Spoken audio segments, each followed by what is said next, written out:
Attention, attention, la pandémie de Covid-19 n'est pas encore terminée. Le virus circule toujours. Des morts et des cas graves sont régulièrement enregistrés. Que faire pour ne pas contracter le virus? Il faut respecter les gestes barrières, c'est-à-dire porter systématiquement le masque en tout lieu public et dans toutes les situations à risque. Éviter les regroupements. Observer la distance de sécurité d'1 mètre au moins entre individus. Se laver fréquemment les mains à l'eau et au savon ou les désinfecter avec du gel hydroalcoolique. Nettoyer régulièrement les surfaces ou objets avec lesquels les mains peuvent être en contact, à savoir table, téléphone portable, poignée de porte, volant ou guidon lorsqu'on n'est pas seul à conduire les véhicules ou que les objets sont manipulés par plusieurs utilisateurs. Pour tout savoir sur l'épidémie du coronavirus au Bénin, rendez-vous sur le site web www.gouv.bj/coronavirus. Ceci est un message du gouvernement de la République du Bénin. Au sommaire de cette édition, l'association des riziculteurs du Nigeria était au domicile du président Patrice Talon. Avec le chef de l'État, ils ont tenu une séance de travail objectif, accompagner le Bénin dans sa politique de faire du riz une filière importante pour le développement. Le numérique comme solution à l'égalité de chance à l'emploi, ce sujet était au cœur d'un webinaire parrainé par la CCIB et la FRIA. Les détails dans ce 13h.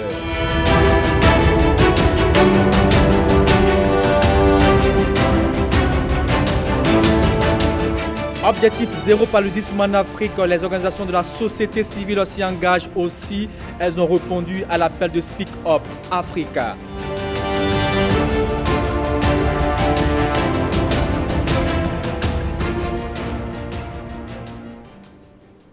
Bonjour à tous et bienvenue dans ce 13h. Faire de l'intégration par le riz une réalité entre le Bénin et le géant voisin de l'Est, le Nigeria. Le président Patrice Talon s'inscrit désormais dans cette dynamique. Il a tenu ce vendredi 26 février à sa résidence ici à Cotonou une séance de travail avec l'association nigériane des riziculteurs. Objectif faire de l'incident de la fermeture des frontières un nouveau départ de développement.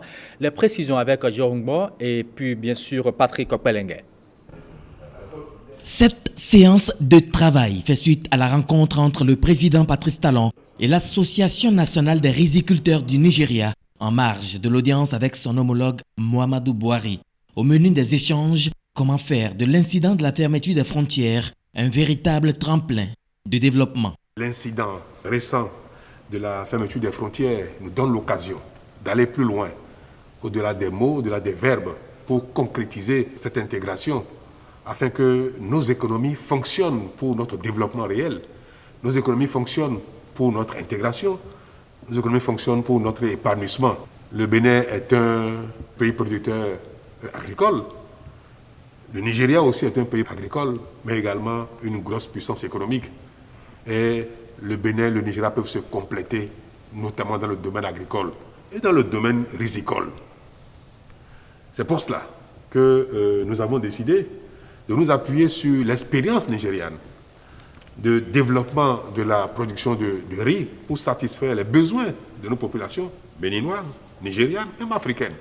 Nous avons le potentiel. Produire pour nous nourrir, produire pour commercialiser et arrêter d'importer des produits de l'étranger pour enrichir les producteurs étrangers et parfois même à notre détriment sanitaire. Donc, cette vision qui n'est pas nouvelle, mais qui maintenant a besoin d'être concrétisée, c'est de pousser à augmenter la production agricole dans nos pays, notamment au Bénin, puisque le Nigeria a donné l'exemple en mettant en place une politique de développement rizicole depuis quelques années qui a fait ses preuves. Le Bénin aussi a commencé, mais on peut aller encore plus loin si nous nous inspirons de l'expérience nigériane, si nous nous inspirons du succès du Nigeria dans ce domaine. Et c'est pour ça que la coopération qui va se mettre en place va s'appuyer sur le conseil organisationnel, la manière dont les producteurs de riz au Nigeria, appuyés par l'État, la manière dont ils ont mis en place cette nouvelle organisation par laquelle les producteurs sont organisés. On leur fait du crédit, on leur fournit les intrants nécessaires. Ils produisent et les crédits sont récupérés et les recettes servent à leur développement, à leur épanouissement sur les réserves de devises. Donc, le Bénin veut développer également sa production rizicole en nous appuyant sur le modèle nigérian, de sorte que l'intégration par le riz soit une réalité. Cette association venue en masse entend partager avec les producteurs de riz béninois l'expertise nigériane. C'est sur invitation du président du Bénin que nous sommes venus partager notre expérience en matière de production et de transformation du riz avec nos frères du Bénin. Le président souhaite que nous fassions la même chose afin que, tout en étant frères et sœurs, ce succès impacte les pays de la CEDEAO qui nous entourent. Selon nos fructueuses résolutions, nous démarrons dans les prochaines semaines.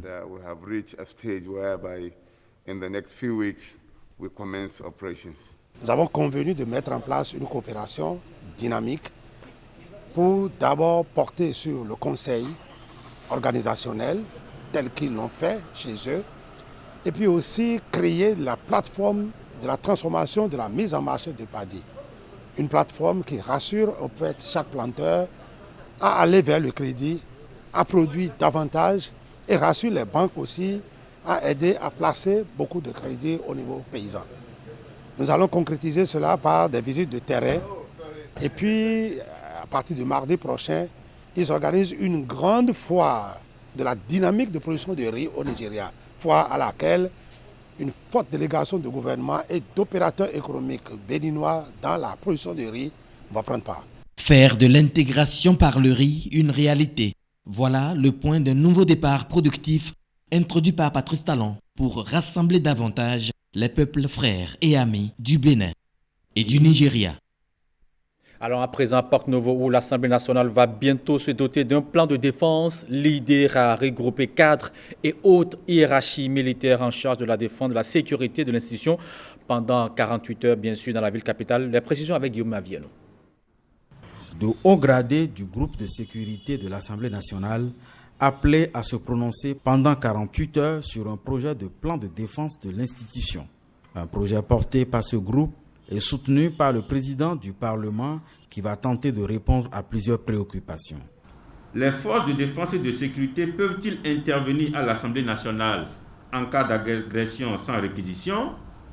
Comment le renfort des forces de défense et de sécurité peut-il intervenir à l'Assemblée nationale en collaboration avec le groupe de sécurité?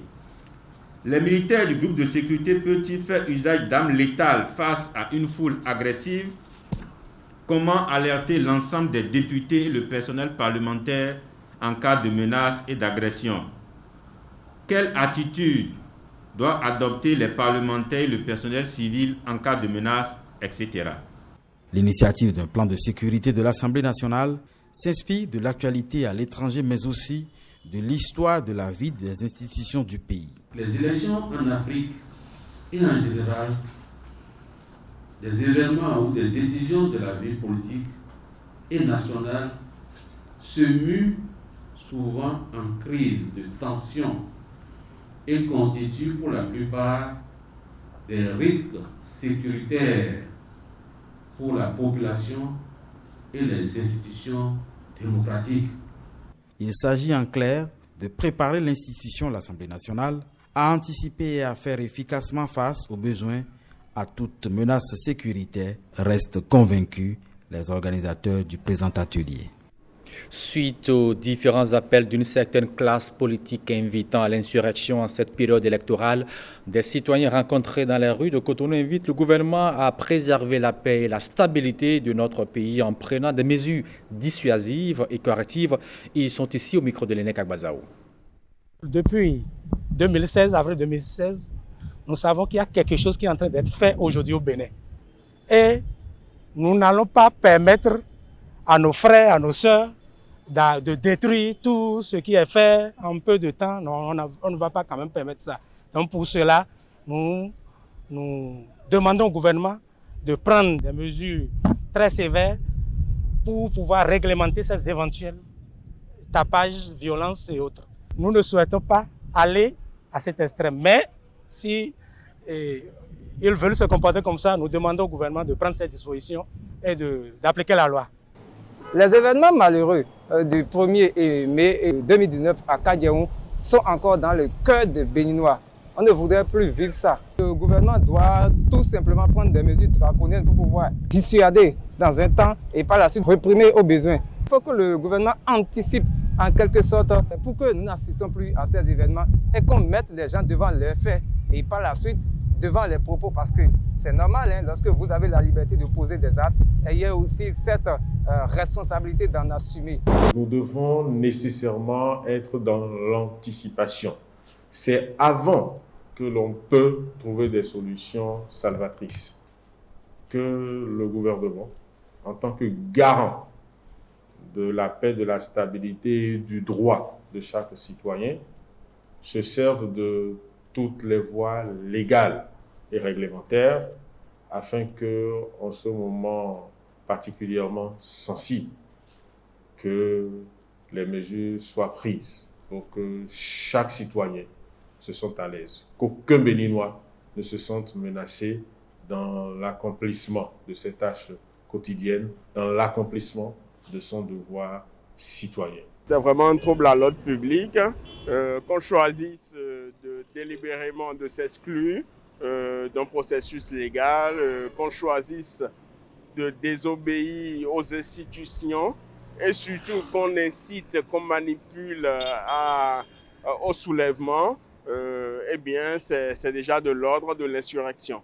C'est déjà de l'ordre de l'insurrection et j'appelle vivement le gouvernement à prendre des mesures coercitives contre tout fauteur de troubles parce que le Bénin n'est la propriété privée de quiconque. Il s'agit de notre commune nation. Nous autres n'avons nulle part où nous réfugier. Nous n'avons que le Bénin et nous devons de préserver sa stabilité et sa paix chèrement acquise. Le gouvernement est bien obligé. Il est bien obligé de veiller à notre quiétude. Il faut qu'il fasse usage, j'allais dire, du pouvoir qui lui est donné, qui lui est conféré par la loi, pour préserver et maintenir la paix pendant cette période électorale. Réprimer tout comportement de déviance qui frise ou la désobéissance civile. Et pour veiller sur nous, il est obligé de mettre en balle tous ceux qui tenteront de déstabiliser le pays. Donc les moyens forts du gouvernement, à savoir les forces de l'ordre, doivent être mis à contribution pour mettre hors d'état de nuit ceux qui ont ces intentions-là. L'État est le garant de la liberté, de la sécurité de l'individu, de tout citoyen.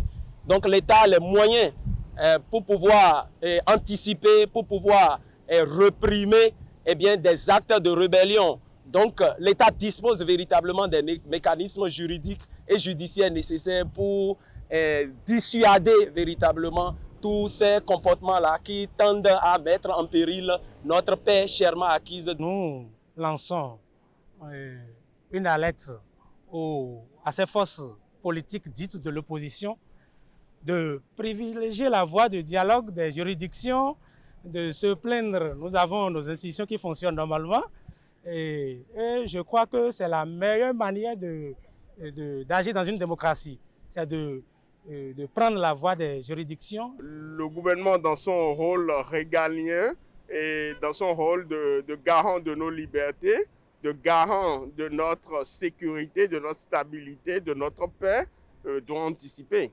Aujourd'hui, ce que veut le peuple béninois, c'est vivre dans un pays qui se construit, dans un pays où chacun des Béninois se sent en paix, en confiance, en sécurité. Et ce n'est surtout pas en ce moment où nous avons déjà un challenge lié à la crise sanitaire que nous sommes en train de relever, que nous allons nous offrir le malsain luxe de nouveaux défis qui seraient des défis de stabilité et de climat social apaisé. Dans cette même dynamique de préservation de la paix, le député Jean-Eudes Okoundé invite les populations de la commune de Dassa à la culture de la paix à la veille de l'élection présidentielle d'avril 2021. Il a fait savoir au cours d'une séance de sensibilisation sur la cohésion sociale à l'endroit de toutes les couches sociales de la communauté Idacha. Les détails avec Théodore Gantiako et Doc Castito. Nul n'a le droit de bloquer une route ou de l'occuper sous prétexte de quoi que ce soit. La cohésion sociale pour une élection présidentielle apaisée.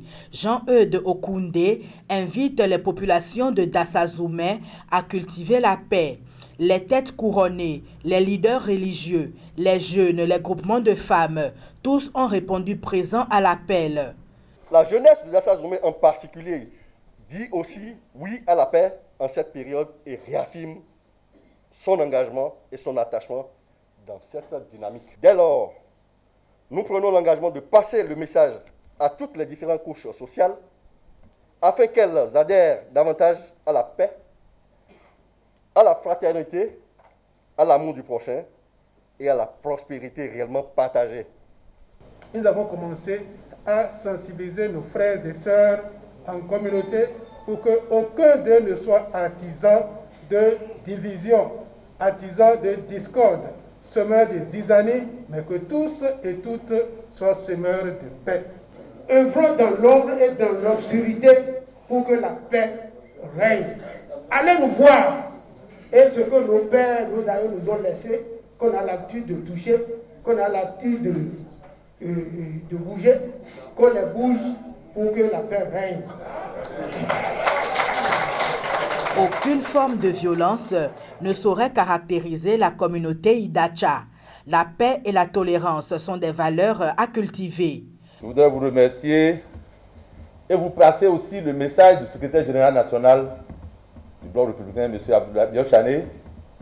Lorsque je lui ai dit qu'aujourd'hui je devais rencontrer les sages, les confessions religieuses, les têtes couronnées, les jeunes, les élus, pour parler des voies et moyens pour que les élections soient les élections les plus apaisées possibles. Il a dit, honorable, je voudrais être avec toi. Mais il y a eu des empêchements de dernière minute, il a fait qu'il n'est pas là avec nous. Il m'a dit de vous saluer et de vous dire qu'il a toujours cru à la terre de Dassa. Vous allez continuer donc à propager cette nouvelle. Vous allez continuer à propager la paix, comme vous le faites déjà. Parce que d'ici, si Dassa est bloqué, c'est fini. Il n'y aura plus de violence quelque part. Des élections pacifiques le 11 avril prochain constituent un défi que le Bénin doit relever à nouveau. L'implication de chaque citoyen s'avère donc nécessaire. Autre actualité à présent, diversité et égalité des chances à l'emploi. Ce sujet rime parfois avec discrimination, un défi jusque-là sans mesure, politique définitive. Et si la réponse venait des solutions numériques, c'est le cas avec la plateforme européenne Incognito. Le sujet était au cœur d'un webinaire parrainé par la CCIB l'Afria, l'agence francophone pour l'intelligence artificielle. Ousasounouvou, Jean-Claude James, Alexis Segbemon. Ils étaient réputés accélérateurs de croissance et créateurs de métiers, mais on imaginait à peine de voir les technologies numériques régler la discrimination au travail. C'est la démonstration faite à ce webinaire organisé à la Chambre de commerce et d'industrie du Bénin, parrainé par la firme Incognito et l'agence francophone pour l'intelligence artificielle, Afria, dirigée par le Béninois Eric Adja. Ma connaissance des plateformes de recrutement, il y en a quand même des milliers. Et je crois que quand je compare avec Incognito, l'avantage que ça a, c'est qu'il y a cette possibilité de transparence parce que les noms des candidats ne sont pas connus, d'une part. D'autre part, le chercheur d'emploi a plusieurs possibilités, a plusieurs offres spontanées et automatisées. Donc en réalité, c'est lui qui va recruter son employeur plutôt que ce soit l'employeur qui le recrute. Bon, évidemment, ce que nous faisons au niveau du PSE, ce n'est pas très différent, mais à une petite échelle. Avec 2000 emplois à placer, c'est jouable. Mais si on doit aller un jour à 10 000, 20 000 emplois, il faudra faire ce que nous appelons le matching avec l'intelligence artificielle qui permet de croiser automatiquement les profils de postes au profil des candidats. Et ça, Incognito RH est quand même une bonne illustration. Inclusion professionnelle par le numérique, bonne nouvelle venant d'un secteur décrit comme un gisement d'emploi encore insoupçonné.